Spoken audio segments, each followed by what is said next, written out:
21ல அமித்ஷா வந்து பேசினாரு, எல்லாரையும் சேர்க்க முயற்சி செஞ்சாருன்னு சொன்னீங்க. 24ல கூட என்டிஏல எடப்பாடி பழனிசாமியும் இடம்பெற அவர் தேசிய ஜனநாயக கூட்டத்தில் நான் விலகிக் கொள்ள என்ற அறிவிப்பை செய்து கடுமையாக விமர்சனம் பண்ண ஆரம்பிச்சிட்டார். அப்புறம் கூட போன் பண்ணாங்க, ட்ரை பண்ணாங்க, கதவு திறந்திருக்குன்னாங்க.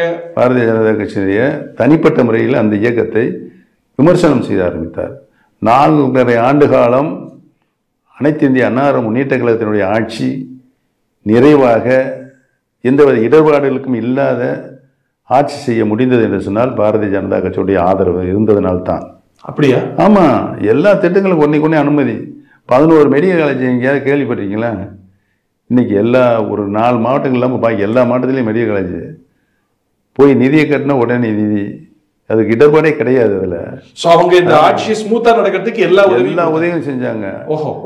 அரசியல் ரீதியா ஆட்சி ரீதியா கூட்டணி தர்மத்தின்படியும் அரசியல் ரீதியாகவும் திரு நரேந்திர மோடிஜி அவர்கள் உறுதியாக நின்று அத்தனை ஆதரவு, நல்ல பல ஆலோசனைகளும் சொன்னார்.